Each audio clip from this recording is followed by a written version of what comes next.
Hey everyone, thanks for joining. This video is going to be talking about some technical analysis indicators and machine learning for stock price prediction in Python. So I know that there might be a lot of diversity in the people watching this, and some people might be into finance and trying to learn machine learning. Some people might be into machine learning and trying to learn finance. Some people might not have experience with either. So I'm going to go ahead and try to talk to everybody, and I think everybody can learn something interesting from this. So first, just briefly going over what is technical analysis. And so if you've been interested in trading, or if you've heard anything about like computers and trading, you probably have come across technical analysis. And essentially, when you see these graphs like these, and these people have all sorts of different kinds of indicators, these technical events. You have oscillators and means and averages and different sort of indicators of the price momentum and other sort of related aspects like volume and stuff like that. And so the idea is, and like most things in data analysis really is some people, will say that this is a science. Some people will say it's kind of an art, and some people, don't believe it works. Some people, will swear by it. And I think it really just depends on you and the kind of models that you create. And I think that if you tell one person to train a neural network and you tell one person to look at indicators and try to identify, patterns or whatever, and they switch tasks, one of them might end up doing so much better at, might just have an advantage at one method versus the other, and might not necessarily be the best, because all the aspects that go into making your models, making the decisions, really come from the person that is making those. And I think it's a really important part. But basically, the idea of technical analysis is we're just going to be using a lot of information from the pricing and market information to identify what might be good stocks in order to get, and basically forecasting the performance of those stocks. And so we're just going to be looking at some common first indicators right now, and this is going to kind of be a theme of what I'm doing here.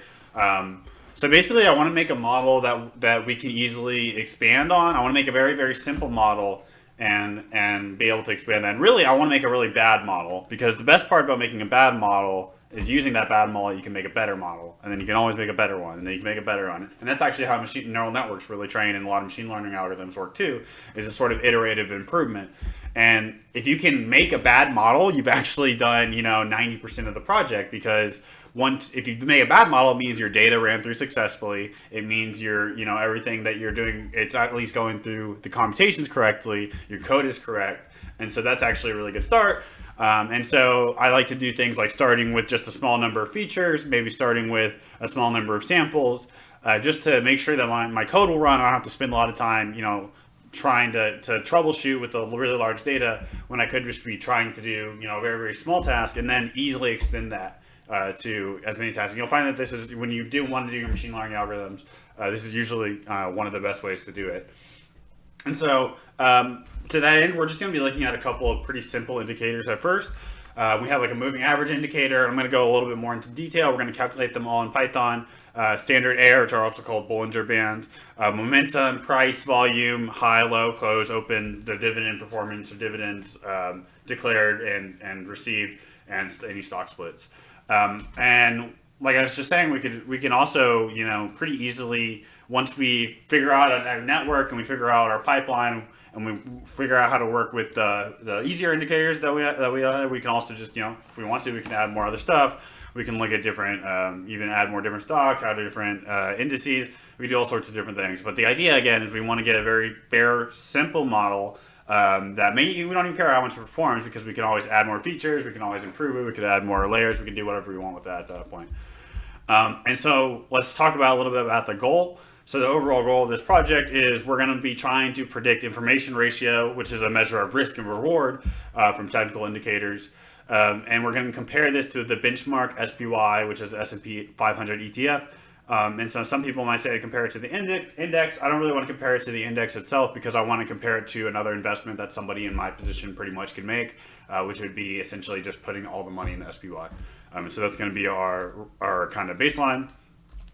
When we talk about what the inputs are, we're going to do a neural network. We're going to be doing a multi-input or multivariate LSTM, long short-term memory neural network. And so basically what I'm picturing right now is we're going to have a matrix of these technical indicators, and they're going to be, let's say we have a month of data. So for a financial month of 20 days of the market being open for that month. So let's say we have a matrix of a month of data, and we want to predict the next month of data. And so we have our matrix of our values. which is every day we have our open, close, our oscillator values, our standard moving average, standard error, all that fun stuff. So we have that's calculated for not like a portion of lags, and so we will make a computation at every single time point, and then at the last time point we'll ask it to predict something. Essentially, that's exactly what we're going to do. And what are we going to get it to predict? So this is actually kind of important. So we can't just take the absolute return of the stock, and the reason why we can't do that really is, like, if we did, we would basically just be we could just predict the highest value. We would always just predict whichever one performed the best. But we want to measure the volatility or the variance of that, essentially. We don't want to just measure what's the likelihood of, or we don't want to measure the magnitude of what something happened. We wanted to understand what was the probability that thing happened. And a lot more stable companies will have, they won't have as high variance, but they'll have a more stable growth pattern. And we want to essentially weigh that. So instead of just taking the absolute return, we're going to take the excess of the return. So this R is the return from the stock for each individual stock we're talking about. And then we'll take the return for the market, the SPY, and we'll divide it by the standard deviation of that stock. And so this will actually, and then using the MSE, we can actually use that as a derivable measure to actually, say, well, we want to predict this information ratio, and we want to actually observe it. So what's the difference between the observed and the predicted information ratio? And if we can maximize that, we can ideally get a model that will tell us a measure of risk and reward. And we'll talk about more about, I'm still thinking about really the best way to combine these into a portfolio, because there's like another problem, which is I've learned this lesson of picking a good stock is a completely different problem than picking a good portfolio, because that's just a single good stock is only a good stock if, depending on a lot of things like the price, but also, who's the person buying it. And if what is really the correlation with the other stocks in your portfolio, you want to optimize that correlation to get the best return for the risk that you're taking, essentially. And so we're going to use this information ratio as a measure of risk and reward to predict these stocks. And here's just a very simple depiction, again, of our very simple network. So we're going to be starting out with the tensor which is just essentially a matrix, a stack of matrices. And that stack of matrices, each stack will have one sample that will have, our time points and our variables. So we're essentially feeding in a series of matrices and that are time series. And we're going to treat them like time series through this LSTM block, which will essentially flatten them, and then we'll get them into a fully connected curve, which will flatten them into getting a prediction for each sample that we put in there. And that prediction will be the expected risk reward at t plus x days, which we'll decide. I'm thinking right now we'll probably look at I'm thinking about predicting a week of return in advance and then a month of return in advance. But we'll see. This video is going to just talk about how to calculate these indicators, how to get the data, so that we can find the best model, optimize the best model at a later point. All right, so let's get started with some coding here. So first thing, we're going to import Y Finance, which is a nice little convenient package. It's going to give us some financial data, but it only gives us like daily data, which may be not that useful.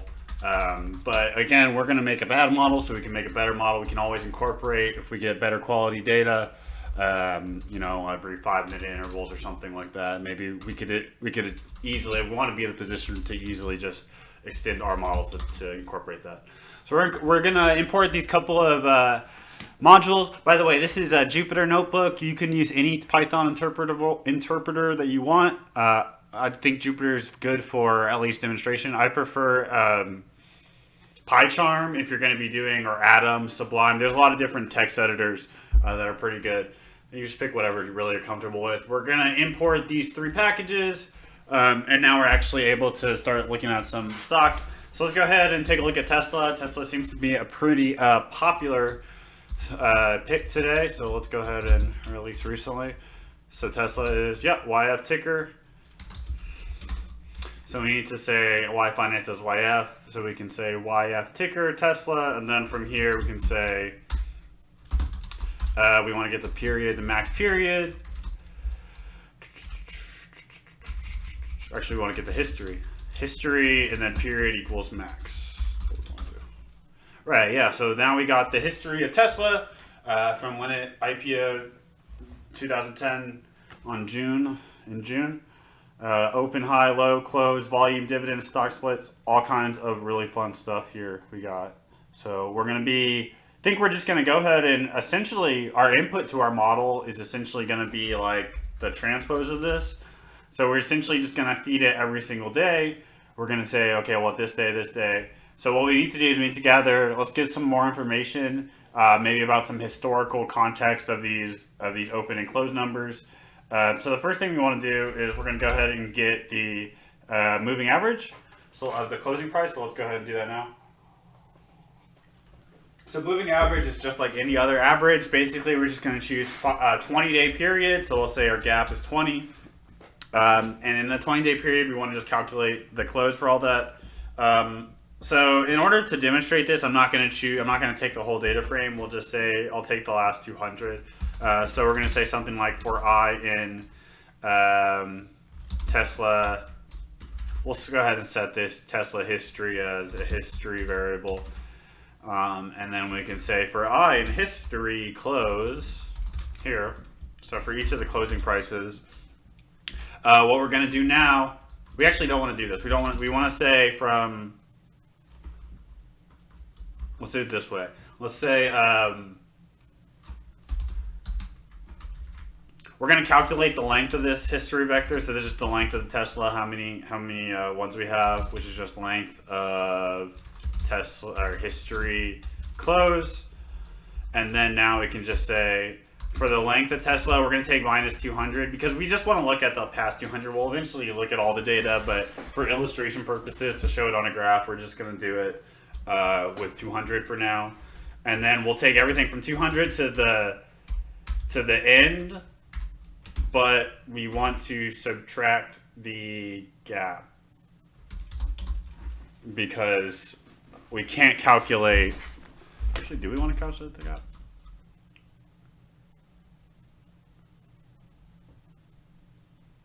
This needs to be a comma.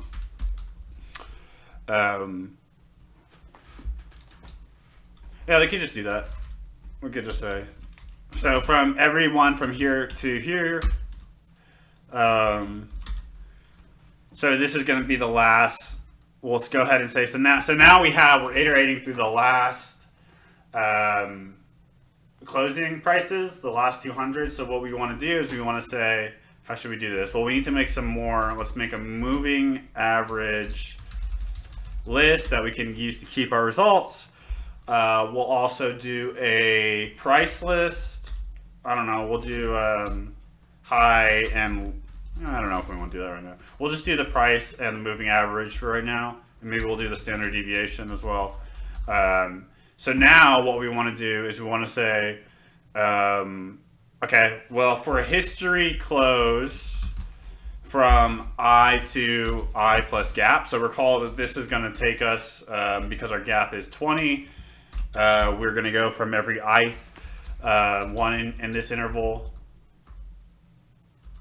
I don't need to do this length here.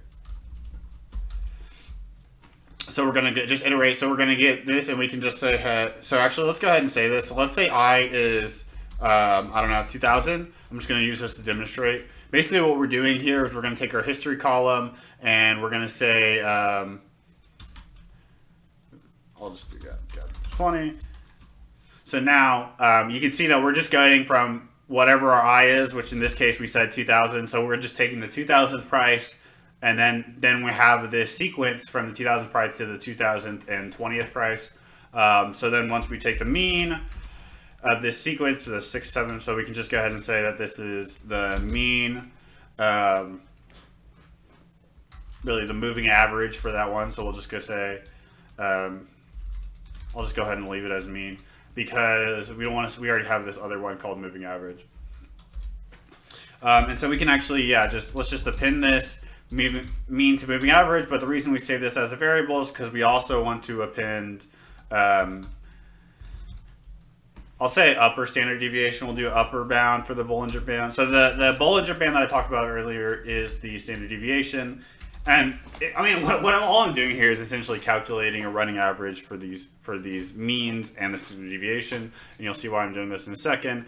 So we can say the standard deviation on the upward movement, we want to append the mean plus the whatever this standard deviation is here. So recall that we did. It's on my desktop for a second. So recall that we did. We had this for the mean. We can just do the same thing for the standard deviation using the STD function. And so we can go ahead and just add that here. And then that will give us the upper bounds. And then we'll also have the lower bound here.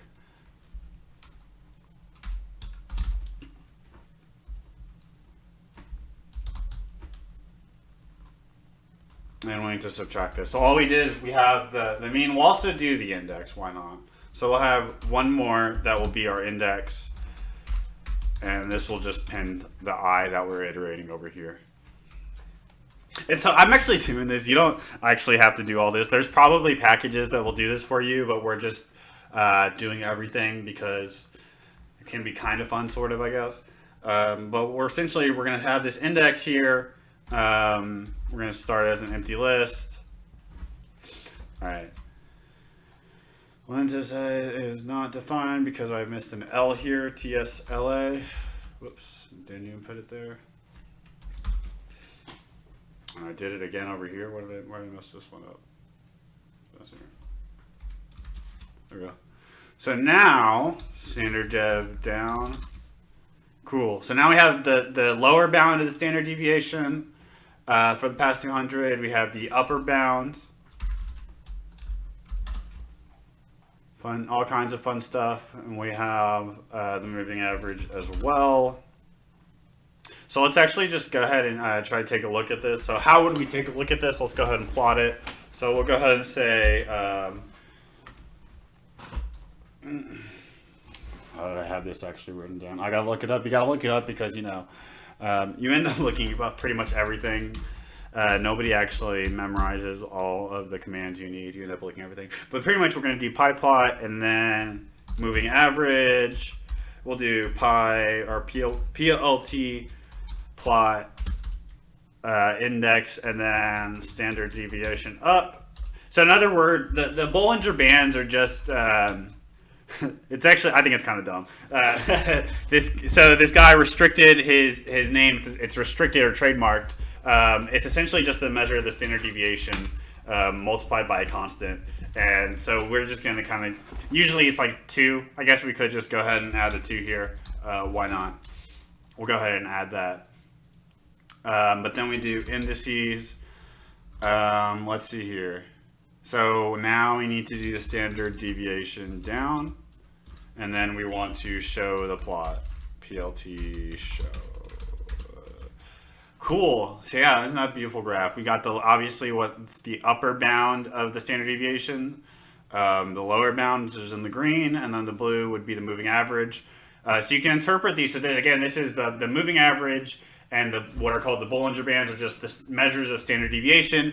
So the idea of the bands is as they narrow down, essentially you're saying that your prices are getting tighter and there's less deviation. As they expand, there's getting more. So we're going to use all this information. And basically we're going to go ahead and do this with a bunch of different indicators. And then once we can do that, we can actually just go ahead and say, like, for example, we can put this all in a single data frame and just say moving average up and then down, and then we can have all this information. We'll do this with a bunch of indicators. We'll have it for every single date. Oh, actually, this was for the date, right? So we have 200 different days, but we're calculating essentially the moving average for each of these days and the Bollinger Bands, and we can go through and we'll add a bunch of these other variables and figure out some other fun stuff. But basically, yeah, so you can use this sort of method to actually, you know, at this point, if you were really interested in, you know, and you had your own technical analysis ideas, you could just take this method and just, you know, if moving average, you do something like for I in moving average, and you compare it to the results. If I is greater than moving average mean, you could write some like by function, right? You could say print by, right? List attribute does not attribute mean. You gotta do the sum. But basically, yeah, I'm just saying that you can just, really, at this point, once you figure out you can get your indicators, and we're going to talk a little bit more how to do this for this, you can automate really just picking, these stocks based on, if that's what you're into, you can use Python. And it's really not too hard once you're, at this point. So we're going to talk a little bit more about that right now and also look into expanding some other indicators. So when we talk about what tickers we're actually going to do, we can just run this nice little script.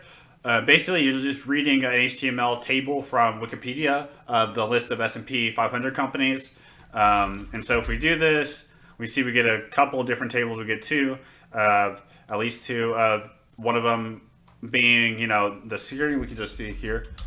Yeah, we have the symbol, security, all the fun stuff we need. But basically what we're really just interested in, to be honest, is this symbol. But now that I think about it, this GIS sector might be interesting in these.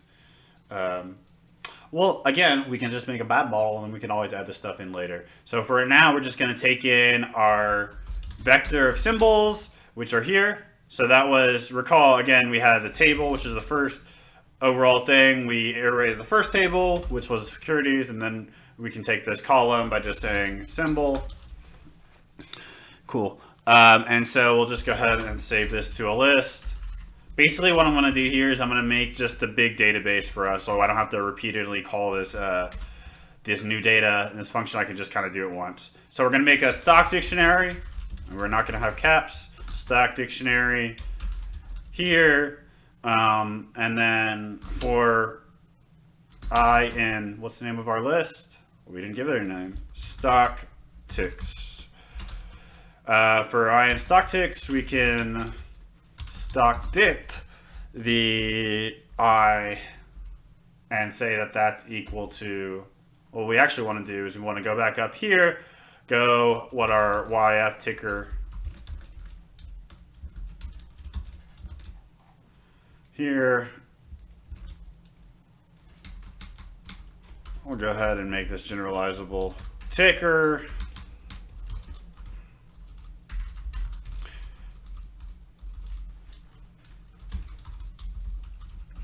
So yeah, we're just going to iterate through this little code that we wrote earlier. That's just going to take our YF ticker, going to take our history, and then we'll eventually set this we'll set this history into our stock dictionary.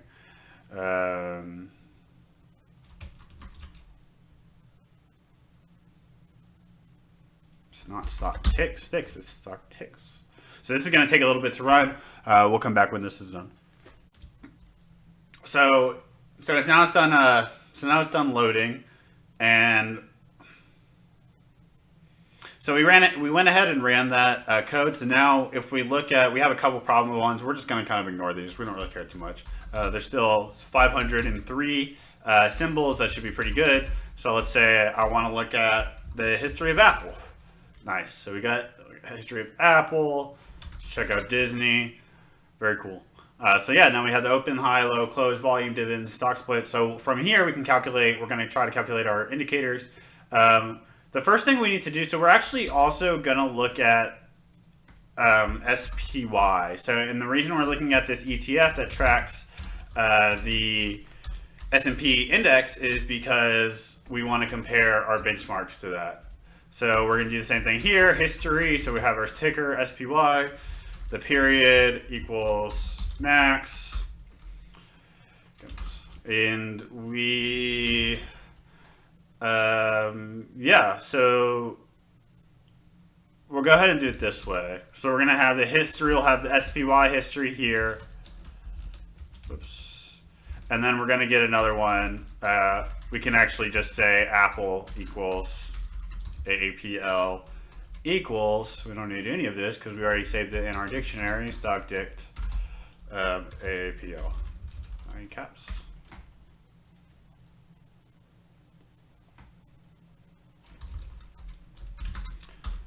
Great. Okay, so now we got our Apple and our SPY. So why we need to merge these, because we're comparing our results to the market. So we need to essentially, when we make when we think about making our data set to use for our machine learning algorithms, we need to include this market data. for the same time period. So how are we going to do that? Well, we can do a merge on a pandas data frame, and because we have two pandas data frames, Apple and SPY, and we want to say left index based on both equals true, I believe. I think that's what we have to say, true. Let's see. I think it might be, yeah, okay, I guess that works. So now you see, first of all, I'll show that Apple has more history than the SPY does, this ETF. So some of it's cut off, but basically we're just keeping whatever's common between the two. So the maximum of the length of either SPY or Apple is what we're going to keep, or the minimum. So we have this data from January 29, 1993 to today, open, high, low, close, volume, dividend, stock splits for both the SPY, which is indicated by the open _Y, all these _Y suffixes, and we have the _X's, which is our Apple. And so now that we have that, we're going to calculate some more of our technical indicators, our final technical indicators, and put it all into a nice column. We're going to indicate how we're going to go ahead and create this data and what this data is going to look like to this machine learning algorithm. So now let's actually talk about what our data is going to look like. And so we're just going to start again with a very simple problem. We're just going to take some random 5 days and then predict the risk-adjusted return in the next 5 days. And so we're just going to do that 500 samples. So essentially what we're going to do is we're just going to query our total stock data, gather 5 random periods of 5 days, and then the outcome. And once we can do that, when we want to actually train a better model, a bigger model, we can do this with a lot more data. But we're just going to essentially show we can do it with a small amount of data first. So let's start making our samples so we can actually do some really cool algorithms. So remember that we had our dictionary called StockDicts, which had these keys of each of the symbols. And then if we said we wanted to do that one, so let's just go ahead and say we know we need the Apple, where we do our SPY. We're going to need something like this. But we want to really randomly choose this. We could just loop. Let's just go ahead and loop over this StockDict, and then we'll pull out a random one. So we'll go ahead and say for I in StockDict keys. Okay, so now for every stock, what we're going to do is we're going to recall, we'll go ahead and do this out this way. So for every symbol we have in our dictionary, remember that we have this big long price information. What we're going to do is we're going to merge. We're going to do what we did before here. And so for each of these StockDict keys, we're going to say, we'll go ahead and say the security equals StockDict I, and then we can say security here, and we can say merged equals here. Yeah, so we actually did all of that, but we didn't really need to do all that. But for pretty much, yeah, so we're gonna merge. This is just gonna choose for each stock in our dictionary. We're gonna merge, and we're gonna have the SPY again, the Apple, or whatever the stock symbol is. I guess I'm thinking Apple. And then the merged, and then the SPY. Although this does not look like the SPY, so I'm kind of a little bit skeptical here. Why does this not look like the SPY? Because I said Apple SPC. Okay, let's fix that. So this has got to be SPY here. There we go. So that should give us the SPY that we need, which it does. Cool. So now we can do this. So what we're going to do is essentially just choose one random time period for each of these stocks. So let's go ahead and say, well, we know, what do we know? We know that the dimensionality of this merge column, really, I guess you could just say length. So we know that the length of this column, so we'll say length of stock equals length of stock, but we also want to subtract the gap. We could add the gap here too. So we say gap equals 20. And we also have, we can say that we want to predict 5 days in the future, say. Okay. We'll actually do gap of 5. So we're essentially just going to do 5-day moving averages, 5-day Bollinger Bands, 5-day oscillators, everything. And so that's kind of where we're going to go with that. And then we can, again, to the final tab, we can add that a lot more. So we can actually, what we do now is we can choose, we can say random dot choice of range from 0 to length of the stock. And we'll say that that's our start. And so, length of stock empty.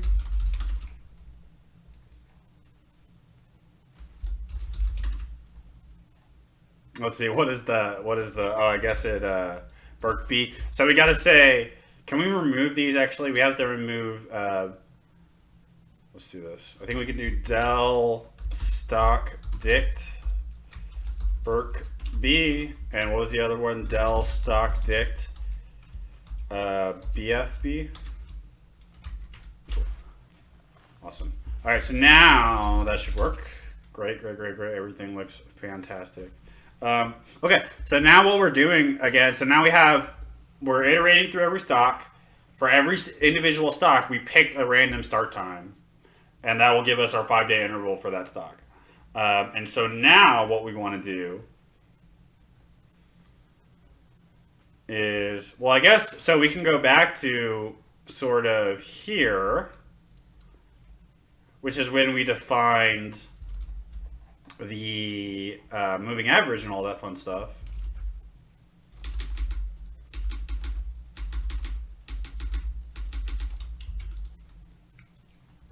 And we don't need this length of close, so we have that. Okay, so now we are going to, for I in the range from start to start plus gap, right? Because we want to take, for every,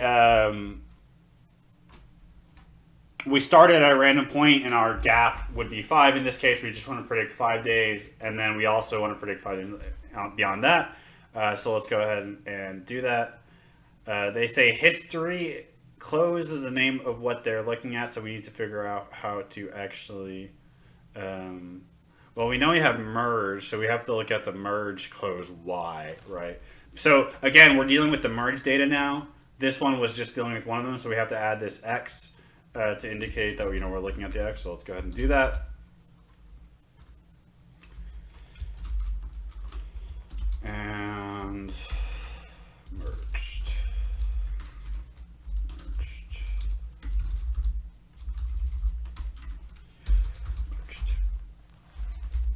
I don't think we need this.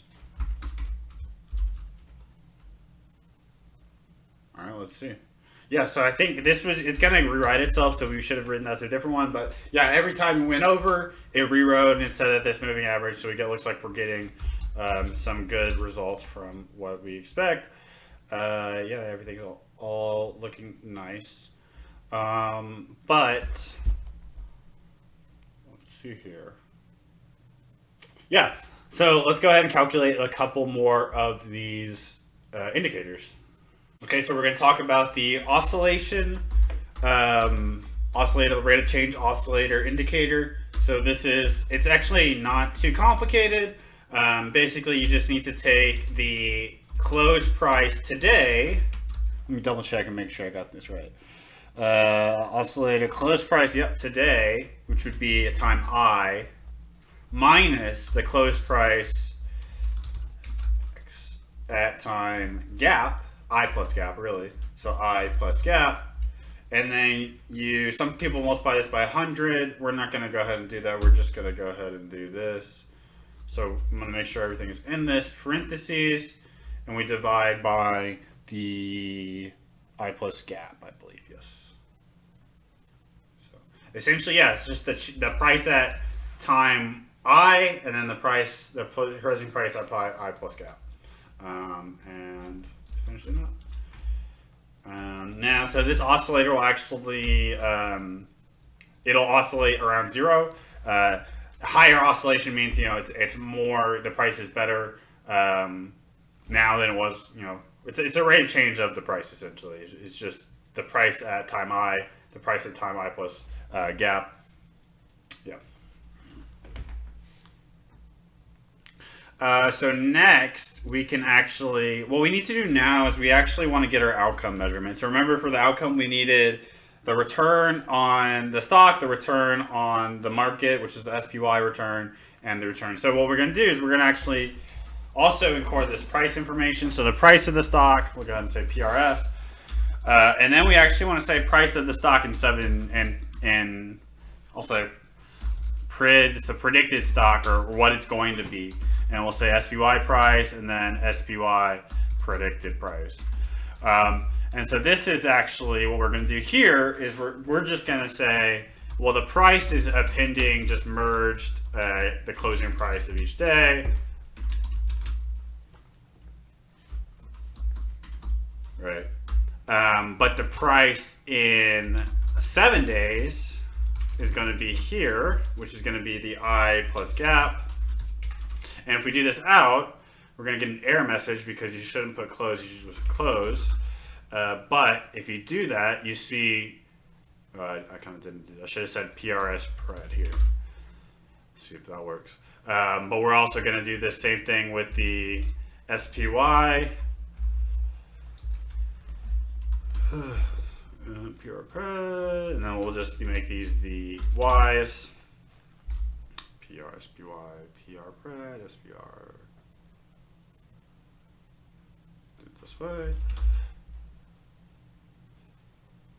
If you notice, so all of my errors usually come from not spelling my stuff correctly. It's a very important thing to do. It's PY, PR, this needs a PR pred. There we go. Okay, so now, sorry about that. If we have let's look at our stock. So we have PRS, which is the price of our stock at our 5-day interval. So again, we just choose a random stock, random 5-day interval. We have this price, it was 323.31, 322.82. This was the evolution. And then if we look at it in 7 days, I'm sorry, or in 5 days really, so it should just be, what was it, PR pred? I don't know why I put PR7. Yeah, so I mean, this PR pred just comes following after the PRS, but really this value 326 is 5 days or predicted value ahead of our. Ooh, this should actually be predicted, not gap. Yeah, I guess it's the same thing, but we wanna make sure that we keep these separate. Predicted. Yeah. Okay, so now that we have, essentially, we're gonna have the price of the stock, the price of the market, our oscillator, our Bollinger Bands, our standard deviation, our moving average, and we'll have all the market information as well. So now we need to actually calculate our outcome, and our outcome is going to be essentially like the return. So if we have PRS, if we just do PRS, PR pred minus PRS, that's the predicted price minus the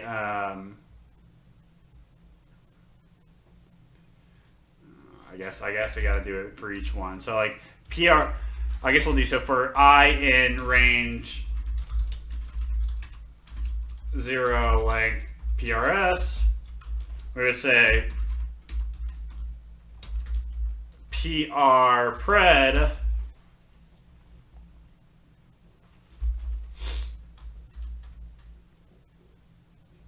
minus PRSI. PR pred minus PRSY is going to be the 5-day return from that point, right? But we want to do maybe not the last one, we want to do it this way.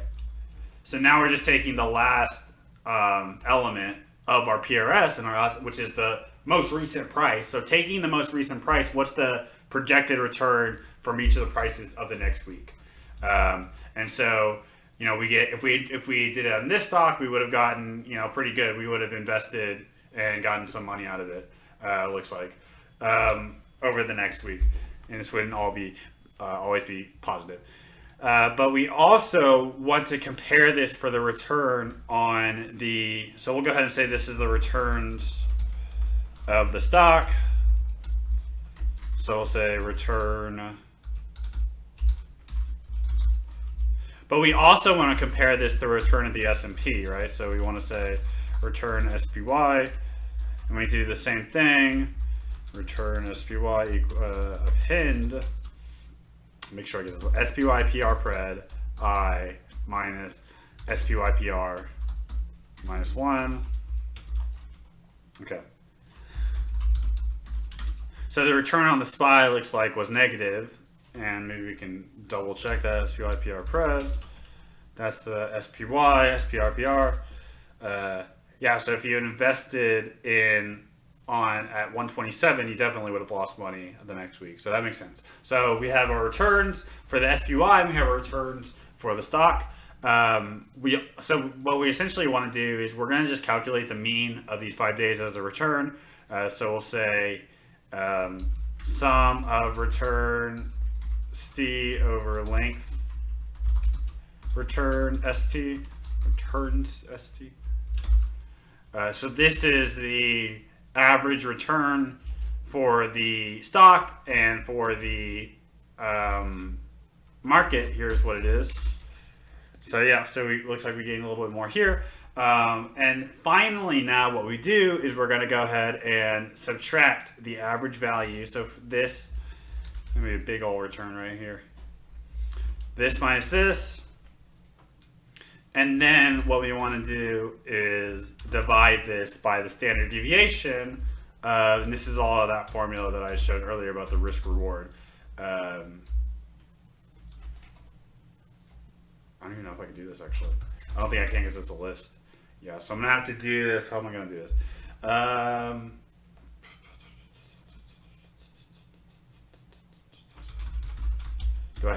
can put import statistics. I think statistics variance, maybe standard deviation works. So we're going to do standard deviation of returns ST. Cool. So we'll just do that. And this is our expected risk and reward ratio. Yep.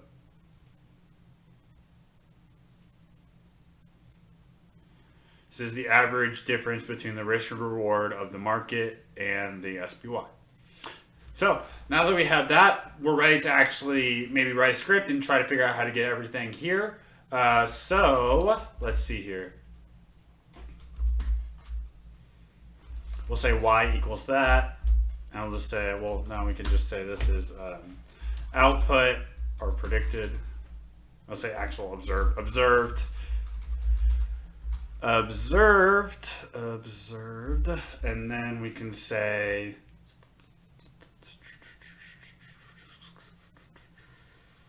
what can we say? We can say we can append observed to some y. We'll just okay. So what we're gonna do now, y equals this and x equals this. Okay, so we're gonna make our x and our y. Remember, so we said we wanted 500 samples, so we need 500 random selections of 5 days, and we're going to predict 5 days. So we need the price in 5 days, which is all we have. So we have everything we need. Let's go ahead and get our data frame together. So from here, the relevant stuff we need. So let's go ahead and say, let's make a temporary DF, and this is going to be a pandas data frame of, let's see here, we got moving average, we got standard deviation, we got standard deviation down, we got the index. Why not? I don't think we need the index. We'll bring the oscillator. I think that's all we need. We need to make all this a list. And now let's take a look at this temp DF. Cool. Yeah, so this is 1, 2, 3, 4, 5 days. Marked at 0, of course. If we want to do it this way, we can view it at each time period. Actually, other way was time period. So this one, yeah, so this is each day. And now that we have that, we want to essentially, and we still have this merge column, right? So we want to keep all this information, but we want to keep the merge. So what we're going to do here,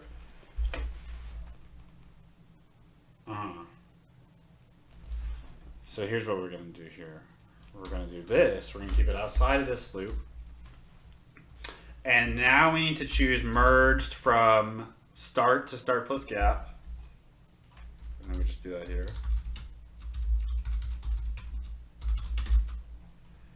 Yep. So look, now we got 5 days here. We can do this here. Actually, we'll go ahead and say this here. So what we're going to do is we're going to make a temp folder, a temp merged file here. And so now we have our merge, our start plus gap. And we want to say temp df index. So right now the index, if we look at the data frame, these are just 0 to 1 because of kind of the way we made it. We'll just go ahead and say index equals temp merged index.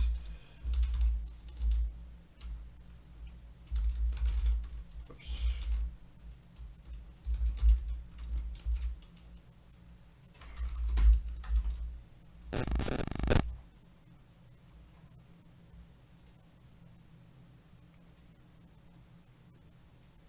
Let's see, temp merged.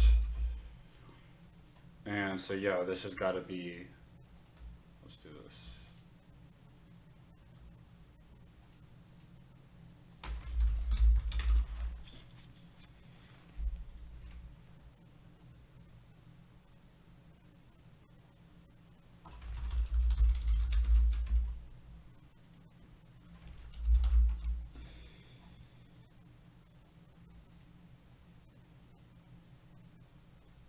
So I guess actually we don't have to do any of this. We could just say, I should just look at what I actually wrote down. Maybe I'll do that. So I did transpose it, and I did say that was in one. Okay, so I guess I just transposed this here, and I just said temp df equals temp dft, and apparently that works, I guess.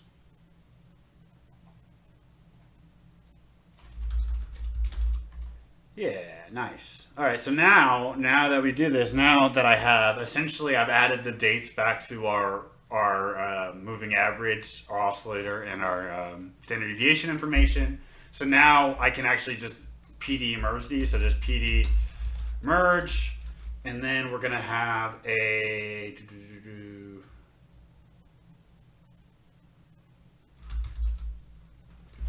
temp merge, yeah.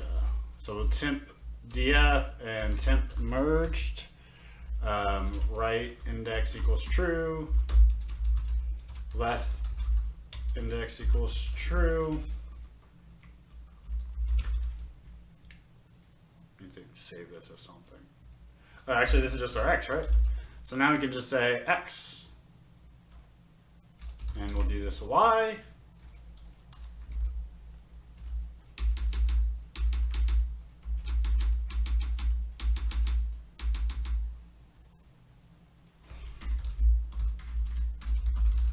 So yeah, so okay, I think that's pretty much it. What we did is we just combined what we had already written. And so again, now when we have our, this is gonna be the resulting matrix that we're gonna put into our neural network now.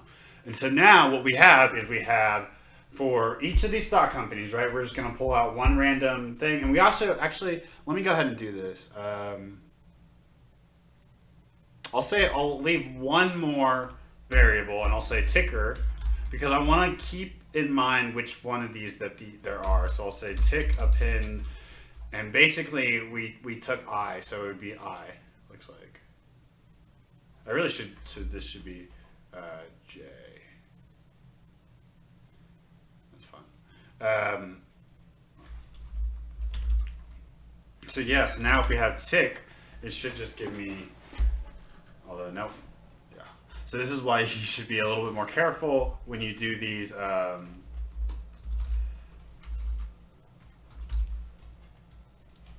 you name your variables. So I overwrote names. So I put an I right here, and I also put an I right here, and that was really not that good. So we'll put tickers, and we'll have tickers append, and then tickers here. It should work, and it doesn't, because I didn't put tick here. All right, finally got it. So we should have now some ticker symbol here, some Y. Yep.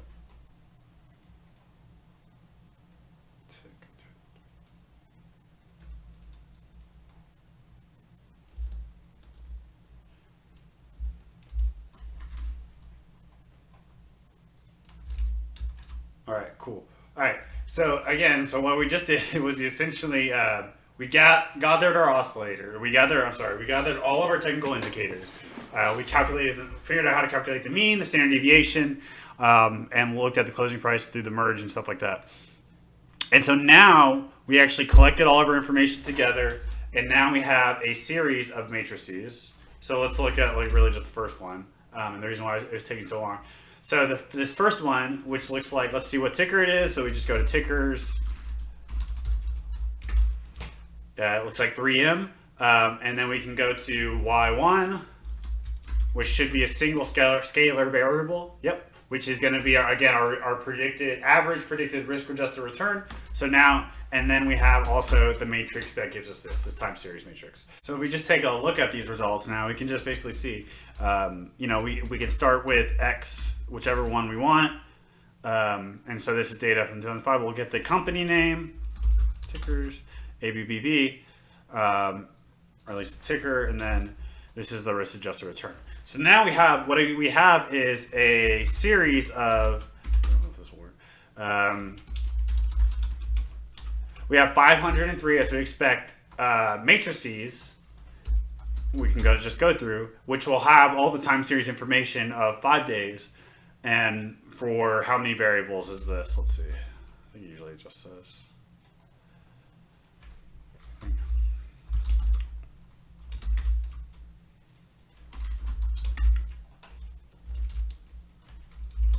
We got 18 total variables. And so, again, using that, we're going to actually, in the next video, talk about how, now that we have these, we can actually use them to transport, to actually go to neural networks. Thank you, everyone, for watching. Had a really awesome time. Thanks for listening. I'm really enjoying all the support I'm getting. All the likes and subscribes really helping me out. Really appreciate it. Have a great night, evening, day, whatever it is where you are. Thanks. Bye.